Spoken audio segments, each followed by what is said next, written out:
اب میرے بھائیوں آخری دو احادیث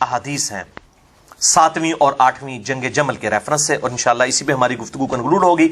اگلی دفعہ واقعہ افک کو ہم انشاءاللہ ڈسکس کریں گے۔ اما عائشہ رضی اللہ تعالی عنہا و علیہ السلام پر جو جھوٹی تہمت لگائی گئی منافقین کی طرف سے، اور ان کے دفاع پہ اللہ تعالیٰ نے وہ آیات نازل فرمائی، سورۃ النور کی آیت نمبر 11 سے لے کر 26 تک 16 آیات۔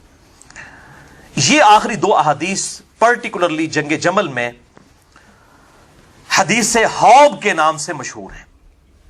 حدیث حوب، ہا ہلوائی والی ہے، یہ ویسے اردو میں حواب لکھا ہوتا ہے تو لوگ اسے حواب پڑھ رہے ہوتے ہیں، وہ اصل میں جو الف ہے نا اس کے اوپر حمزہ اور اس کے اوپر پھر زبر ہے، یہ لفظ ہے ہو اب، حواب نہیں ہے، لکھنے میں حواب ہوگا لیکن وہ الف کے اوپر زبر ہے، کھڑی زبر نہیں ہے، ہو اب۔ یعنی انگلش میں اس کو میں رومن میں اگر وہ پروناؤنس کروں HOW ہو اب، ABB اب، ہو اب، تو اس لیے ہوب بولا جاتا ہے اس کو تیزی میں، وہ جو حمزہ کے اوپر زبر ہے نا وہ تیزی سے بولی جاتی ہے، ہوب۔ یہ ہے حدیث ہوب جو مسند امام احمد میں جلد 6 صفحہ 52 اور صفحہ 97 پر موجود ہیں۔ دو طریق اس کے، انٹرنیشنل نمبر کے مطابق 24,299 24299 اور 24698، اور یہ حدیث صحیح ابن حبان میں بھی موجود ہے۔ یہ لفظ ابن حبان ہے، ہم ویسے ابن حبان کہہ رہے ہوتے ہیں اردو میں، مولوی سے غلطیاں کرتا ہے، میں مولویوں سے بیان کرنا، ابن حبان صحیح ابن حبان میں، اور مسند البزار میں، مجمع الزوائد میں، المستدرک للحاکم میں، اور دلائل النبوہ للبیہقی میں موجود ہے۔ ان ساری کتابوں کے اندر یہ 6 کی 6 کتابوں میں حدیث موجود ہے، اور 6 کے 6 ائمہ نے اس کی توثیق بھی کی ہوئی ہے کہ یہ حدیث بالکل صحیح حدیث ہے، اور یہ سارے اس کے طریق ایک جگہ پر دور حاضر میں اہل سنت میں اہل بیت کی محبت کے امام شیخ محمد ناصر الدین البانی رحمہ اللہ وعلیہ السلام المتوفى 1999 عیسوی، جو محدث اعظم سعودیہ تھے، پھر سعودیہ والوں سے بھی ہضم نہیں ہو، انہوں نے نکال دیا، لیکن دنیا میں اس وقت جہاں کہیں بھی، چاہے مدینہ یونیورسٹی ہو، چاہے وہ مکہ کی ام القری یونیورسٹی ہو، سب یونیورسٹیز کے اندر جتنے بھی اس وقت استاد ہیں سب ان کے شاگرد اور طفل مکتب ہیں ان کے سامنے، شیخ ناصر الدین البانی۔ اچھا ہے وہ بھی آئنسٹائن سن میرے یار، کسی مدرسے سے نہیں پڑھے ہوئے، گھڑی ساز تھے، کہتے ڈگری لے کے آؤ، بھائی ڈگری تو مولویوں کی ضرورت ہوتی ہے، شیخ البانی کے پاس بھی کوئی ڈگری نہیں تھی، گھڑی ساز تھے، ان کے والد کی گھڑیاں ٹھیک کرنے کی دکان تھی، پاس ایک لائبریری کی چابی ان کے پاس ہوتی تھی، پڑھتے رہتے تھے، اللہ تعالیٰ نے ان کو ترقی دی۔ اسی لیے جو آج عرب کے صوفی سب سے بڑا اعتراض البانی پہ یہ کرتے ہیں کہ جی یہ نان مولوی ہے، یہ کسی مدرسے کا نہیں پڑھا ہوا، اور یہاں کہتے ہیں محدث اعظم، جناب بخاری وقت، ٹھیک ہے۔ اب میں نے شیخ البانی کی جو اہل بیت سے محبت کی حدیث کھولی ہیں نا، ان قریب کہیں گے یہ رافضی تھا، نعوذ باللہ، تو انشاءاللہ یہ لعنت بھی ان قریب پڑ جائے گی ان کے اوپر اگر اللہ تعالیٰ نے محفوظ نہ ان کو کیا۔ تو شیخ ناصر البانی نے سلسلہ احادیث صحیحہ، السلسلۃ الصحیحہ للبانی، اے مولوی ہستے میں بول رہے ہیں، انٹرنیشنل نمبر کے مطابق 474 نمبر حدیث لی ہے، حدیث حوض پہ پورا باب باندھ کے سارے طریق 10 صفحوں کے اوپر اس کے سارے طریق جمع کیے، اور اس پہ ڈیٹیل بحث کی، اور وہ بھی انشاءاللہ میں ورڈ بائی ورڈ آج بتاؤں گا آپ کو، صفحہ نمبر 767 سے 776 تک، کل 10 پیجز پر یہ حدیث حوض انہوں نے لی۔ اور دلائل النبوہ میں آپ کو یہ ساری روایتیں جنگ جمل صفین نہروان کی مل جائیں گی، 3286 احادیث امام بھیقی نے نبوت کی خبریں آپ صلی اللہ علیہ وسلم کی نبوت کی دلیل پر لی ہیں کہ آپ نے اپنی وفات کے 30 سال بعد، 50 سال بعد، ایون 500 سال بعد تک کے واقعات چائنیز ڈیٹیل تک بتا دیے، آپ کے نبی ہونے کی دلیل ہے۔ دلائل النبوہ کی یہ حدیثیں ہیں جنگ جمل، نہروان اور صفین والی، جس کو کہتے ہیں بیان نہ کرو، یہ تو ہمارے نبی کی نبوت کو جسٹیفائی کرنے والی احادیث ہیں صلی اللہ علیہ وآلہ وسلم۔ اور دلائل النبوہ امام بھیقی کی کتاب کا بھی ترجمہ ہو چکا ہے اردو میں، وہ بھی ایٹم بم ڈگ پہ آیا نہ تھے الحمدللہ۔ المستدرک للحاکم کا بھی ترجمہ بریلویوں نے کر دیا ہے، اور انٹرنیشنل نمبر کے مطابق انہوں نے اس کو غالباً 8 یا 9 جلدوں کے اندر، لیکن PDF نہیں اس کا آیا، البتہ اردو میں ترجمہ ہو چکا ہے۔ امام ذہبی کی اس میں تحکیم بھی لگی ہوئی ہے، امام حاکم کی تحکیم کے ساتھ ساتھ۔ تو یہ تمام 6 کتابوں کے میں نے حوالے دیے۔ حدیث حوض قیس بن ابو حازم تابعی کہتے ہیں کہ جنگ جمل کے لیے جاتے ہوئے بنو عامر کے گھاٹ کے پاس جب سیدہ عائشہ نے پڑاؤ کیا، سیدنا طلحہ زبیر بھی ساتھ تھے، تو اچانک کتوں نے بھونکنا شروع کر دیا۔ سیدہ عائشہ نے پوچھا کہ یہ کون سی جگہ ہے؟ تو ساتھیوں نے عرض کیا کہ یہ حوض ہے۔ تو سیدہ عائشہ رضی اللہ تعالیٰ عنہا نے کانپنا شروع کر دیا اور انہوں نے کہا کہ میں تو اب کبھی بھی آگے نہیں جاؤں گی، کیونکہ میں نے نبی صلی اللہ علیہ وآلہ وسلم سے یہ حدیث خود سن رکھی ہے کہ میری ایک بیوی کا کیا حال ہوگا جب کہ حوض کے کتے بھی اس پہ بھونکیں گے۔ حوض کا نام آپ صلی اللہ علیہ وسلم نے لیا، اور امام بیہقی نے دلائل النبوہ میں اسے نبوت کی دلیل بنایا کہ اندیسہ بیان نہ کرو، کیونکہ امام بیہقی کے زمانے میں نہ سعودیہ سے چندہ آتا تھا نہ ایران سے، اس لیے انہوں نے کتاب لکھی، ورنہ یہ کتاب نہیں لکھنے دینی تھی 3286 حدیث دلائل النبوہ پہ۔ تو یہ امام بیہقی نے نقل کی۔ اسی کا ایک طریق جو ہے مسند البزار میں جو موجود ہے 3273، اس میں بڑے خطرناک الفاظ ہیں۔ نبی صلی اللہ علیہ وسلم کہتے ہیں کاش مجھے معلوم ہو جاتا کہ میری کون سی بیوی ایسی ہے کہ جو زیادہ بالوں والے اونٹ پر سوار ہوگی، ایسے اونٹ پر جس کے چہرے پہ بہت زیادہ بال ہوں گے اور اس کے دائیں اور بائیں بہت مسلمان قتل ہوں گے، کاش مجھے معلوم ہو جاتا وہ میری کون سی بیوی ہوگی، اور وہ پھر اس جنگ سے بال بال بچے گی۔ یعنی نبی صلی اللہ علیہ وسلم نے یہ بھی پریڈکشن دے دی کہ عائشہ بچ جائے گی، باقی لوگ تو چلے شہید ہو گئے، یہ بچ جائے گی۔ تو آپ صلی اللہ علیہ وسلم کہتے ہیں مجھے پتا نہیں ہے، کاش مجھے پتا ہوتا۔ یعنی آپ صلی اللہ علیہ وسلم کو یہ بات نہیں، لیکن آپ دیکھیں کہ اس حدیث کو روایت عائشہ نے خود کیا رضی اللہ تعالیٰ عنہا۔ تو اس وقت تو سیدہ عائشہ نے سوچے نہیں ہوگا کہ میں ہوں یہ، لیکن اللہ نے ایسا معجزہ کروایا کہ حضرت عائشہ سے ہی روایت کروایا اس حدیث کو، باقی بیویوں تک یہ حدیث اس طریقے سے روایت بھی نہیں ہے، اور نبی صلی اللہ علیہ وسلم کو پتہ نہیں، اللہ نے نام نہیں بتایا تھا، ورنہ آپ کہتے ہیں مجھے نام پتہ ہے، اور آپ یقیناً سیدہ عائشہ کو بتا دیتے رضی اللہ تعالی عنہا وعلیہ السلام۔ تو یہ جو حدیث حوض ہے میرے بھائیوں، اس کو تمام محدثین نے صحیح کہا ہے، چاہے وہ امام حاکم ہو المتوفہ 405 ہجری، امام ابن حبان ہو المتوفہ 354 ہجری، اور امام بیہقی ہو المتوفہ 458 ہجری، امام ذہبی ہو المتوفہ 748 ہجری، امام حیثمی ہو ابن حجر اسقلانی کے استاد المتوفہ 807 ہجری، امام ابن حجر اسقلانی ہو 852 ہجری المتوفہ، یا شیخ ناصر الدین البانی رحمہ اللہ المتوفہ 1999 عیسوی، یا شیخ زبیر علی زئی رحمہ اللہ المتوفہ 1435 ہجری بمطابق 10 نومبر 2013 رحمہم اللہ اجمعین ورضی اللہ عنہم اجمعین وعلیہم السلام۔ یہ سب کے سب لوگوں نے اس حدیث کو صحیح کہا ہے، اور دور حاضر میں شیخ شعیب آرنوت ہوں یا ہمارے جیلم شہر کے شیخ غلام مصطفیٰ ظہیر صاحب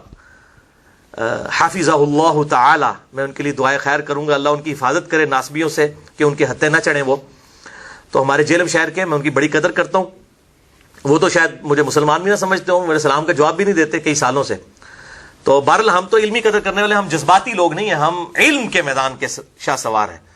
تو علم کے میدان میں جذبات کی کوئی حیثیت نہیں ہوتی، بلکہ ہمارے درس سے کوئی بھائی مسجد میں صف میں کھڑے ہوئے ہونا تو وہ ان کے ساتھ پاؤں سے پاؤں نہیں ملاتے، 1 فٹ دور کھڑے ہو جاتے ہیں، اور اس کی ہم نے ویڈیو بھی بنائی ہے، ہم نیٹ پہ نہیں چڑھا رہے، ورنہ ان کی طرح یہ ہم ذلیل کام کریں تو اس طرح کی ویڈیوز جو ہے نیٹ پہ چڑھانا شروع کر دیں کہ یہ لوگ سننے سے کتنی محبت کرتے ہیں۔ تو شیخ غلام مصطفیٰ ظہیر صاحب نے بھی اس حدیث کو صحیح کہا، بلکہ اللہ تعالیٰ ان کو جزائے خیر دے، انہوں نے حدیث حوض جو ہے نا جی، اس کے دفاع کے اوپر ایک پورا ریسرچ پیپر لکھ دیا ہے، یہ بڑی نیکی کی ہے انہوں نے۔ یہ جناب فرحان بھائی ذرا دکھائیں تاکہ غلام مصطفیٰ ظہیر صاحب بھی ہماری پارٹی میں آ جائیں۔ یہ میرے بھائیوں ان کا رسالہ ہے ماہنامہ السنہ 70 نمبر۔ یہ شیخ زبیر علی زئی رحمہ اللہ علیہ السلام کے شاگرد رشید ہیں، اب ویسے ان کے بہت خلاف ہیں، نجی محفلوں میں کہتے ہیں شیخ زبیر کو علی نے گمراہ کیا اور علی کو شیخ زبیر نے گمراہ کیا۔ یہ ہمارے پاس سکہ راوی موجود ہیں، اس طرح کے الفاظ وہ استعمال کرتے ہیں، ان ویڈیو میں رحمہ اللہ کہتے ہیں۔ تو بہرحال ہم کہتے ہیں جو ویڈیو میں کہتے ہیں وہی وہ اپنے باطن میں بھی ہو جائیں۔ یہ انہوں نے حدیث حوض کے اوپر اس السنہ 70 نمبر میں، اس میں جو آخری ہیڈنگ ہے قارئین کے سوالات، ویسے انہوں نے ہیڈنگ نہیں بنائی حدیث حوض، ہونا چاہیے تھا، یہ ہیڈنگ بناتے قارئین کے سوالات، اس میں حدیث حوض کا انہوں نے دفاع کیا الحمدللہ. یہ ریسرچ پیپر جو ہے لکھا ہے، کیونکہ کچھ لوگوں نے اس حدیث کا انکار کیا تو انہوں نے اس حدیث کا دفاع لکھا کہ تمام محدثین حدیث حوض کو، یہ کتے بھونکنے والی حدیث کو بالکل صحیح کہتے ہیں الحمدللہ. تو آج کی 8ویں اور آخری حدیث اما عائشہ رضی اللہ تعالی عنہا وعلیہ السلام کی توبہ سے متعلق کہ انہوں نے رجوع کیا. وہ ہے میرے بھائیوں صحیح بخاری میں انٹرنیشنل نمبر کے مطابق 1391. یہ بھی صحیح بخاری سے. اما عائشہ رضی اللہ تعالی عنہا پر جب نزا کا عالم طاری ہوا تو انہوں نے ابن زبیر اپنے بھانجے کو، جو صحابی بھی ہیں، صحابی کے بیٹے ہیں اور سیدنا ابو بکر کے نواسے ہیں، سیدہ اسماء بنت ابی بکر کے بیٹے، ان کو بلا کر وصیت کی کہ مجھے رسول اللہ صلی اللہ علیہ وآلہ وسلم اور ابو بکر اور عمر کے ساتھ دفن مت کرنا، بلکہ مجھے میری سوکنوں کے ساتھ بقیع غرقد قبرستان میں دفن کرنا، جو روضہ شریف کے بالکل سامنے ہے. میں نہیں چاہتی کہ ان 3 ہستیوں کی وجہ سے، ابو بکر، عمر اور ہمارے محبوب صلی اللہ علیہ وآلہ وسلم جو ان کے شوہر بھی تھے، ان تینوں کی وجہ سے لوگ میری تعریف کریں. یہ کتنی خوش نصیب ہے، ان کے ساتھ دفن ہوئی ہے. مجھے میری سوکنوں کے ساتھ دفن کرنا، باقی امہات المومنین کے ساتھ. بخاری میں اتنے ہی الفاظ ہیں، لیکن اسی کا ایک طریق جو ہے المصنف ابن ابی شیبہ میں انٹرنیشنل نمبر کے مطابق 37,772 ہے کہ آخری وقت میں انہوں نے وصیت کی. یہی الفاظ ہیں جو بخاری والے ہیں کہ مجھے میری سوکنوں کے ساتھ دفن کرنا. پھر اس میں بڑے خطرناک الفاظ ہیں. انہوں نے اپنی ریزن بھی بتائی کہ میں کیوں چاہ رہی ہوں کہ مجھے وہاں پر دفن کیا جائے. فَإِنِّي كُنْتُ أَحْدَثْتُ بَعْدَهُ حَدَثًا، کہ بے شک میں نے رسول اللہ صلی اللہ علیہ وسلم کی وفات کے بعد وہ غلط کام کر دیا جو مجھے نہیں کرنا چاہیے تھا. ایک نیا کام مجھ سے سرزد ہو گیا. یہ ویسے میں احتراماً یہ لفظ بول رہا ہوں احدثت، ویسے اس کو آپ یاد کریں کل محدثۃ بدعہ، ہر نیا کام بدعت ہے. سیدہ عائشہ نے عاجزی کے طور پر اپنے لیے یہ لفظ استعمال کیا. ظاہر خلفائے راشدین کے خلاف خروج تو بدعت تو ہے، لیکن انہوں نے توبہ کی کہ مجھ سے یہ والا معاملہ غلطی والا ہوا. اور ظاہر ہے قرآن حکیم میں واضح آیا ہے سورۃ الاحزاب کی آیت نمبر 33 میں، اے نبی کی بیویوں گھروں میں ٹھہری رہو. تو ان کو یہ چیز یاد آتی تھی کہ مجھے تو گھر میں ٹھہرنے کا حکم تھا حضور کی زندگی میں صلی اللہ علیہ وسلم، اور میں آپ کی زندگی کے بعد جو ہوں وہ اس طریقے سے حوض والا معاملہ بھی ہوا.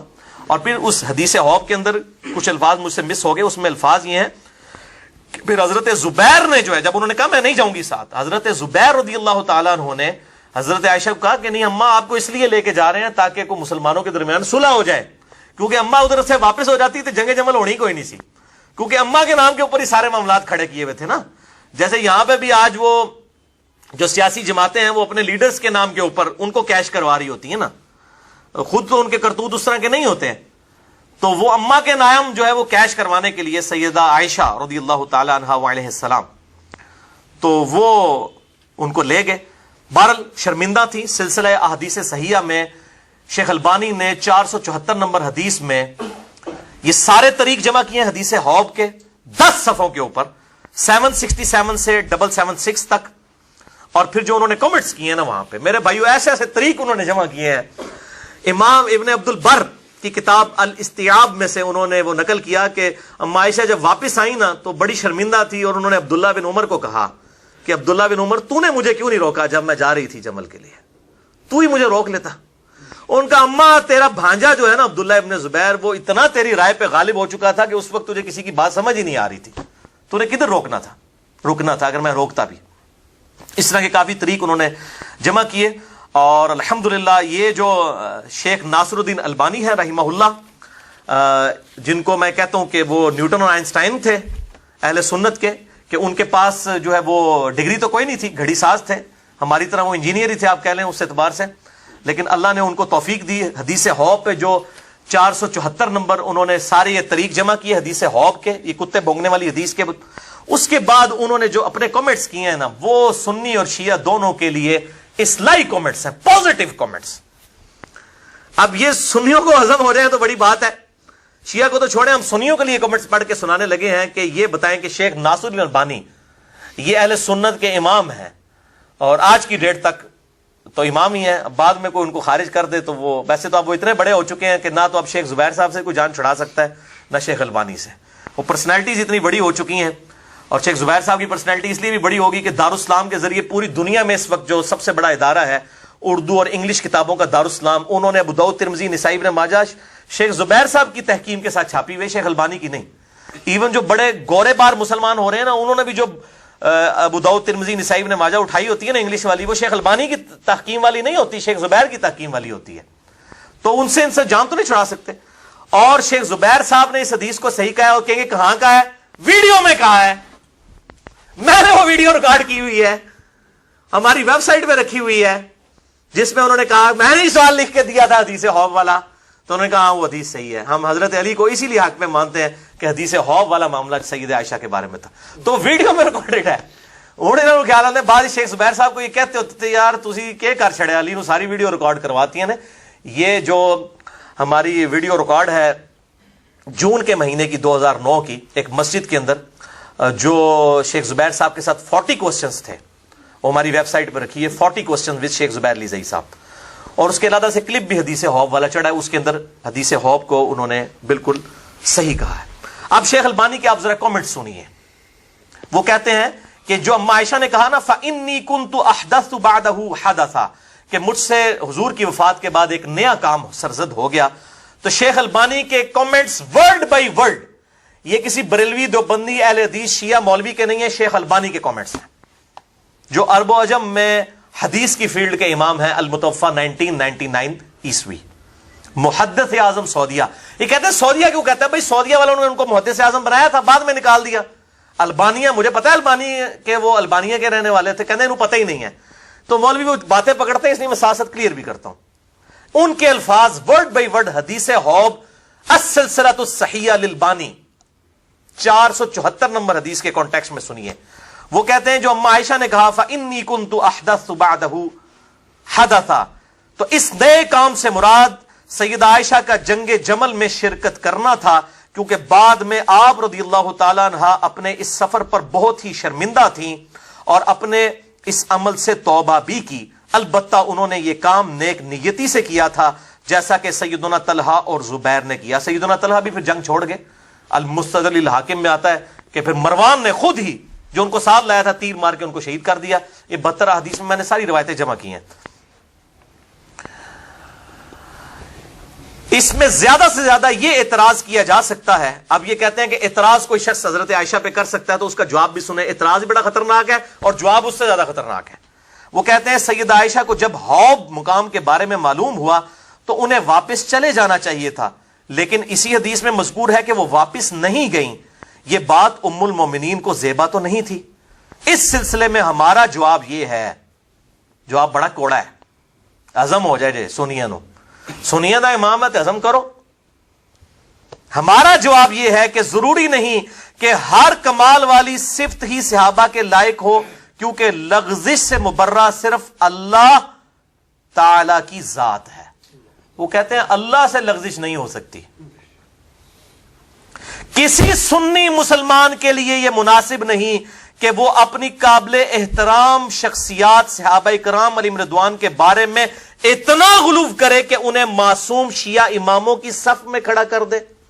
انہوں نے کہا شیعہ دے 12 نو معصوم سمجھ دینے, ان 12 کو ہم بھی مانتے ہیں ائمہ کو, اہل سنت کے بھی ائمہ, اور سنی جو ہے سارے صحابہ کو ہی معصوم مانتے ہیں. وہ کہتے ہیں آپ تو 4 ہاتھ آگے نکل گئے ہو, آپ کو یہ زیب نہیں دیتا کہ آپ وہی کام شروع کر دیں. اتنا غلو کرے کہ انہیں معصوم شیعہ اماموں کی صف میں لا کھڑا کرے. ہم اس بات میں شک نہیں کرتے کہ ام المومنین کا یہ خروج اصل میں خطا پر مبنی تھا. اس لیے جب انہیں معلوم ہوا کہ حوض کے بارے میں رسول اللہ صلی اللہ علیہ وسلم کی پیشن گوئی پوری ہو گئی ہے, تو انہوں نے واپسی کا ارادہ بھی کر لیا تھا. البتہ سیدنا زبیر نے انہیں یہ کہہ کر واپسی کے ارادے کو چھوڑنے پر قائل کر لیا کہ شاید آپ کی وجہ سے صلح ہو جائے.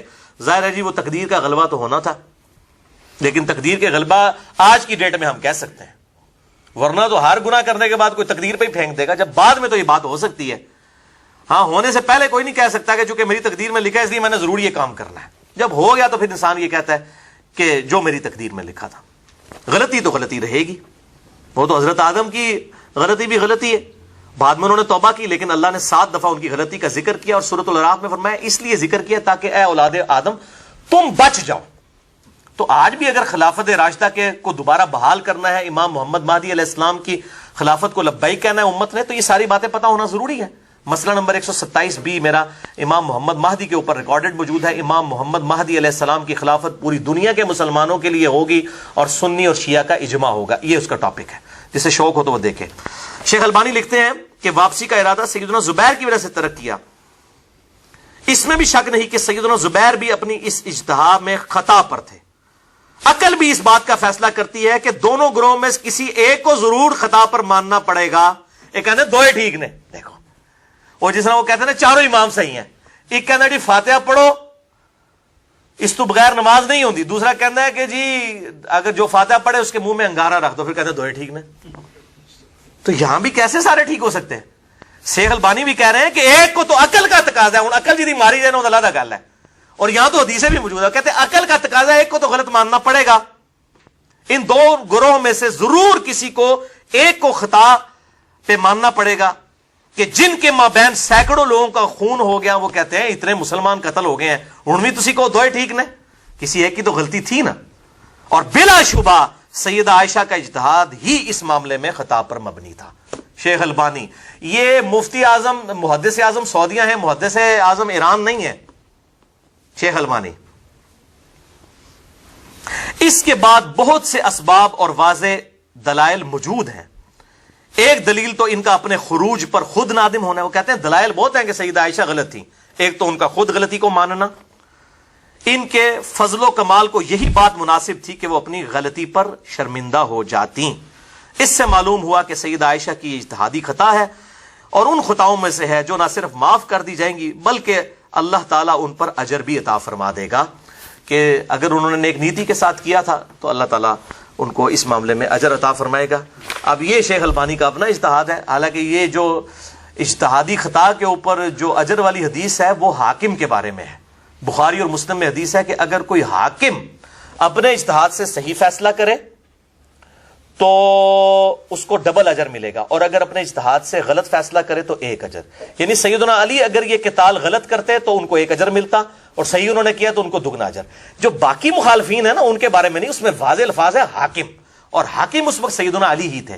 ان کو انہی اصحاب نے امیر المومنین چنا تھا جنہوں نے ابو بکر, عمر اور عثمان رضی اللہ عنہم اجمعین وعلیہم السلام کو چنا تھا.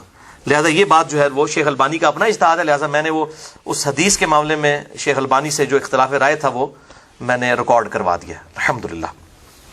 بہرحال کوئی اگر کہنا چاہتا ہے ضرور کہے, کیونکہ سیدنا علی نے بھی پھر اما عائشہ کو معاف کر دیا, اور بڑے احترام کے ساتھ سیدنا علی کی وجہ سے ان کی جان خلاصی ہوئی, ان کو عزت کے ساتھ واپس مکہ شریف رخصت کیا. پھر میرے بھائیوں پوری زندگی سیدہ عائشہ نے کبھی قصاص عثمان کی بات نہیں کی. ہم یہ پوچھتے ہیں قصاص عثمان کا جو بہانہ بنایا گیا تھا حکومت چھیننے کے لیے, تو اور سیدہ عائشہ کو مس یوز کیا گیا آل امیہ کی طرف سے, یہ ابن سبا نہیں تھا, یہ آل امیہ تھی اصل میں. ان کو چھپانے کے لیے ابن سبا کا ڈھونگ رچایا. ابن سبا تو بعد میں آیا سیدنا علی کے دور کے اندر, اس کو سیدنا علی نے خود قتل کروایا, جو سیدنا علی کے لیے خدا کا عقیدہ, الوہیت کا عقیدہ رکھتا تھا, جس کی آج باقیات جو ہیں وہ باقیات السیئات جو ہیں وہ نصیریہ فرقہ ہے شام کے اندر. تو پوری زندگی پھر سیدنا عثمان کے قصاص کی بات سیدہ عائشہ نے نہیں کی ہے. تو قصاص کدھر گیا؟ یعنی اس کے بعد بھی سیدہ عائشہ تقریباً 21 سال تک زندہ رہی ہیں جنگ جمل کے بعد. تو کوئی روایت لے کے آئے بعد میں حضرت علی کو انہوں نے خط لکھے ہوں, کوئی حضرت معاویہ کو خط لکھے ہوں کہ بھی عثمان کے قاتلین سے بدلہ لو, ان کو پتہ چل گیا تھا یہ معاملہ کیا ہوا تھا. پوری زندگی انہوں نے بات نہیں کی. تو یہ ساری آل امیہ کی سازش تھی, اور آپ صلی اللہ علیہ وسلم نے اس کے بارے میں فرمایا. مسند ابی یعلا میں صحیح سند کے ساتھ 6461 نمبر حدیث ہے کہ آپ صلی اللہ علیہ وسلم نے اپنی وفات سے چند دن پہلے ایک خواب دیکھا, اور اس حدیث کے راوی ابو ہریرہ ہے. اور یہ میں اہل تشیع کو بھی کہتا ہوں کہ یہ حضرت ابو ہریرہ سے اتنا بغض رکھتے ہیں, اور میں یہ چیلنج کرتا ہوں کہ آل امیہ کی بدماشیوں کے خلاف اور اہل بیت کی محبت کے حق میں جتنی کریٹیکل احادیث ہیں وہ سیدنا ابو ہریرہ رضی اللہ تعالیٰ عنہ علیہ السلام سے ہیں ہماری اہل سنت کی کتابوں میں, اور اکثر میں وہ اکیلے ہیں حدیثوں کو روایت کرنے والے. اس حدیث میں بھی دیکھیں حضرت ابو ہریرہ رضی اللہ تعالیٰ عنہ روایت کر رہے ہیں, مسند ابی یعلا 6461. وہ کہتے ہیں نبی صلی اللہ علیہ وسلم نے اپنی وفات سے چند دن پہلے ایک خواب دیکھا اور آپ صلی اللہ علیہ وسلم غصے کی حالت میں اٹھ کر باہر آئے اور آپ صلی اللہ علیہ وسلم نے فرمایا کہ آج میں نے آل مروان بنو امیہ آل امیہ کے بندروں کو اپنے ممبر پر اچھلتے کودتے ہوئے دیکھا ہے. یعنی میرے بعد یہ میرے اس ممبر کے اوپر چڑھ جائیں گے. اس وقت حاکم وقت جو ہے ممبر پہ خود خطبہ دیتا تھا نا. اور حضرت ابو ہریرہ کہتے ہیں اس کے بعد نبی صلی اللہ علیہ وسلم جتنے دن زندہ رہے آپ کو کسی نے مسکراتے ہوئے نہیں دیکھا. یعنی آپ کو پتا چل گیا تھا کہ میری امت کا بیڑا غرق ان لوگوں نے کرنا ہے. اور کتنی احادیث میں نے صحیح مسلم سے نقل کی ہے کہ آل امیہ کے بارے میں نبی صلی اللہ علیہ وسلم فرمایا تھا کہ یہ میری امت کا یہ قبیلہ اس میری امت کو تباہ و برباد کر دے گا. اور کتنی احادیث موجود ہیں. یہ نوجوان لڑکے صحیح بخاری میں حدیث ہے.